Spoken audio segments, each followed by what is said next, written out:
Big Boss season 9 டே 9th episode பாத்தீங்கன்னா எங்க பார்த்தாலும் பார்வதி பாரு பாரு பாரு அந்த வீடே வந்து பார்வதியோட வாய்ஸ்ல தான் நிறைஞ்சிருக்கும். ஏன்னா எல்லா ஃபைட்டுமே அவங்கள சுத்தி தான் நடந்துட்டே இருக்கிற மாதிரி இருக்கும். முதல் பஞ்சாயத்து எங்க தெரியுமா ஆரம்பிக்கும்? அங்க வீட்டுல இருக்க ஒரு பொருள் வந்து உடஞ்சிருக்கும். எல்லாருமே என்ன சொல்லுவாங்கன்னா விஜய் பாரு தான் அந்த சைட்ல நிறைய நேரம் இருந்தாங்க, அவங்க தான் இதை உடைச்சிருக்கலாம் அப்படின்னு சொல்லிட்டு. பட் இவங்க எல்லாருமே டைரக்டா போய் கேட்கும் போது அவங்க அக்செப்ட் பண்ண மாட்டாங்க. நான் உடைக்கல, முடிஞ்சா கேமரா வச்சு பிக் பாஸ் வச்சு செக் பண்ணிக்கோங்க அப்படின்னு சொல்லிட்டு ஒரு மத்திமுறா பதில் சொல்லிட்டு போயிடுவாங்க. அண்ட் அதுக்கப்புறம் நேத்திக்கு பாத்தீங்கன்னா ஃபுட் வந்து இவங்க நான் ஃபர்ஸ்ட் எடுத்துக்கிறேன், அதுக்கப்புறம் நீங்க எல்லாருக்கும் கொடுங்க அப்படின்னு சொல்லிட்டு ஃபுட் எடுத்திருப்பாங்க.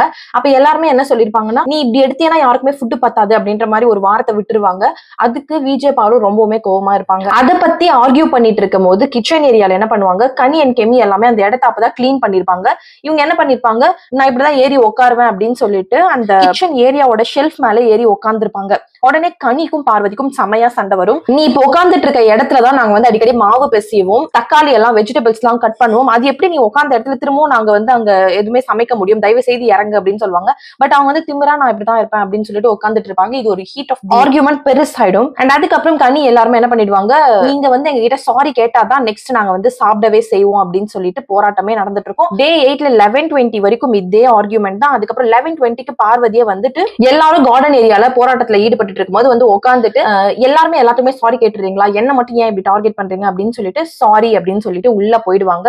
எனக்கு சாப்பாடு வேணாம் அப்படின்ற மாதிரி ஸ்ட்ரைக் பண்ண மாதிரி அவங்க ஒரு பக்கம் போயிடுவாங்க. உள்ள போயிட்டு உட்காந்துட்டு திவாகரும் வந்துருவாரு. ரெண்டு பேரும் எப்பயும் போல புரளி பேசிட்டு இருப்பாங்க.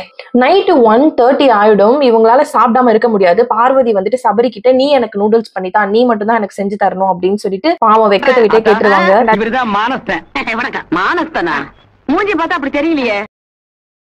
அதுக்கப்புறம் சபரி ஃபர்ஸ்ட் 2 மினிட்ஸ் இருந்தவரு டக்குன்னு நூடுல்ஸ் செஞ்சு தந்திருப்பாரு. அது அப்படியே பாத்தீங்கன்னா ஒரு லவ் சாங் எல்லாம் போட்டு வெளியில வந்து பயங்கரமா ஹிட் பண்ணிட்டு இருக்காங்க.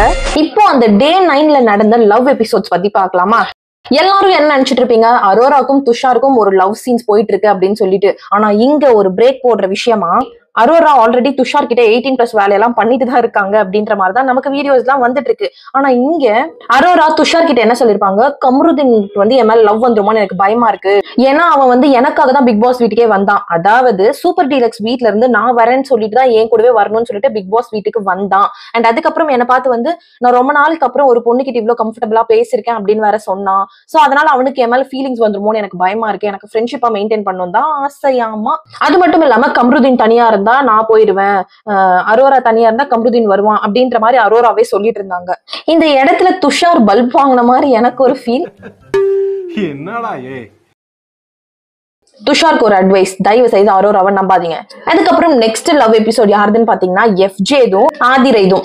எஃப்ஜே ஆதிரை ரொம்ப க்ளோஸ் ஆயிட்டே இருக்காங்கன்னு நமக்கு எல்லாருக்குமே தெரியும். ஆனா இதுக்கான ரீசன் ஆதிரை என்ன சொல்லிருக்காங்கன்னு பாத்தீங்கன்னா, பிக் பாஸ் வரதுக்கு 2 நாளைக்கு முன்னாடி இவங்க மால் போனப்ப எஃப்ஜேவை எதிர்ச்சியா மீட் பண்ணிருக்காங்க. அண்ட் அதுக்கப்புறம் பிக் பாஸ் வீட்லயும் இவங்களை பார்த்த உடனே இவங்களுக்கு ரொம்ப எக்ஸைட் ஆயிருக்கு. அது மட்டும் இல்லாம இவங்க மால்ல பார்க்கும் போதே எஃப்ஜேவை சைட் அடிச்சதாவும் ஓப்பனாவே அதுல சொல்லியிருக்காங்க. இவங்க 2 பேரும் ஒரு லவ் பேர்ட்ஸ் மாதிரி தான் சுத்திட்டு இருக்காங்க. இதுக்கு நடுவுல விஜய் பார்வதி வெளியில சோஃபால உட்காந்துட்டு இருக்கும் போது அரோரா கேட்டிருப்பாங்க, உங்களுக்கு யாருமே கிரஷ் இல்லையா அப்படின்னு சொல்லிட்டு. கண்டிப்பா உங்களுக்கு ஆள் இருக்குமே அப்படின்னு கேட்கும் போது அவங்க என்ன சொன்னாங்கன்னா, வெளியில எனக்கு இருக்கு, ஆனா அவனோட சம்மதத்துக்காக நான் வெயிட் பண்ணிட்டு இருக்கேன் அப்படின்னு சொன்னாங்க.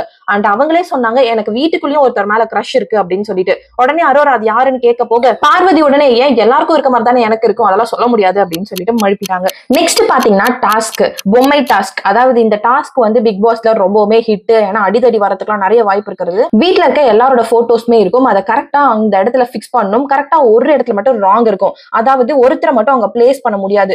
டைரக்டா அவங்க வந்து எலிமினேஷனுக்கு நாமினேட் ஆயிடுவாங்க. இந்த டாஸ்க்ல ஃபர்ஸ்டே வந்துட்டு எல்லாரும் மாத்தி மாத்தி தப்பான கேம் விளையாடினதால பிக் பாஸ் கூப்பிட்டு இது கேன்சல், இன்னொரு வாட்டி விளையாடுங்க அப்படின்னு சொல்லிடுவாரு. அண்ட் அந்த ஃபர்ஸ்ட் கேம்ல பாத்தீங்கன்னா கெமியோட போட்டோவை எடுத்து வச்சுட்டு வினோத் வந்துட்டு நான் வைக்க மாட்டேன் அப்படின்னு சொல்லிட்டு சூப்பர் டீலக்ஸ்ல இருந்து கெமியை நாமினேட் பண்ணிடுவாங்க. செகண்ட் ரவுண்ட்ல இன்னொரு பாக்ஸ் ஆலியும் இந்த வாட்டி பாத்தீங்கன்னா செகண்ட் டைமும் சபரி வந்துட்டு பார்வதியோட போட்டோவை எடுத்து அவங்களை டைரக்ட் எலிமினேட் பண்ண பாப்பாரு. இந்த வாட்டி பிக் பாஸ் டீமோட டார்கெட் என்னன்னு பாத்தீங்கன்னா சூப்பர் டீலக்ஸ்ல 5 பேரையுமே நாமினேட் பண்ண வைக்கணும் அப்படிங்கிறது தான். கனி, சபரி இவங்க எல்லாமே ஒரு டீமா சேர்ந்துட்டு டீம் பிளே நல்லா பண்ணுவாங்க. அண்ட் இதுல நான் என்ன பார்த்தேன்னு பாத்தீங்கன்னா, கனி வந்து நிறைய வந்து குரூப் பிளேலே இருக்காங்க. பட் இது ஒரு சேஃபான கேம் தான். ஏன்னா வந்து தனியா இண்டிவிஜுவலா காய் நகர்த்துறது ஒருத்தரோட வழக்கம். இன்னொருத்தர் பாத்தீங்கன்னா குரூப்பா இருந்து என்னால அச்சீவ் பண்ண முடியும் அப்படிங்கிறதும் தான். இந்த இடத்துல சபரி அண்ட் பார்வதியோட லவ் உடஞ்ச மாதிரி இருந்தது. வினோத் அண்ட் திவாகர் இவங்க 2 பேரும் சேர்ந்தாலே அந்த இடத்துல அடிச்சாட்டியம் தான் நடக்கும். 2 பேரும் அடிச்சுப்பாங்க. அப்புறம் நைட் ஆனா வந்து ஜாதகம் பாக்குறேன், கையை பார்த்த ஜோசியம் சொல்லுவாரு சொல்லிட்டு ஃப்ரெண்ட்ஸா இருப்பாங்க. இவங்க காம்போ பாத்தீங்கன்னா ரொம்பவுமே சூப்பரா ஒரு மாதிரி சிரிப்பு மூட்டுற மாதிரி தான் இருக்கும். டாஸ்க்லயுமே பாத்தீங்கன்னா விஜய் பார்வதியால நிறைய பிரச்சனை வரும். அதாவது இவங்க போய் மத்தவங்களை வந்து அடிப்பாங்க, தள்ளுவாங்க. ஆனா அவங்களை யாராச்சும் தள்ளி விட்டுட்டாங்கன்னா அவங்களால அதை அக்செப்டே பண்ண முடியாத அளவுக்கு ப்ரெஷர் ஆகி கத்திக்கிட்டே இருப்பாங்க இஷ்டத்துக்கும். இந்த எபிசோட்ல நான் பாராட்டணும்னு நினைக்கிறது கெமி தான். ஏன்னா அவங்க கொஞ்சம் லாயலா தான் விளையாடுவாங்க. கேம்னு பாத்தீங்கன்னா ஃபுல் ஸ்டாமினாவை கொடுத்து ரொம்பவுமே லாயலா விளையாடுவாங்க. அதனால அவங்க ஃபர்ஸ்ட் டைம் வெளியானாலும் எனக்காக நீங்க ஓட்டு போட இருந்தீங்கன்னா எனக்கு பிரச்சனையே இல்ல மக்களே அப்படின்னு சொல்லிட்டு லாயலா வெளியில போயிருவாங்க. இன்னும் இந்த பொம்மை டாஸ்க் முடியல. நாளைக்கு போஸ்ட்பான் பண்றதா பிக் பாஸ் கடை இழுத்து மூடிடுவாரு. மக்களே உங்களுக்கு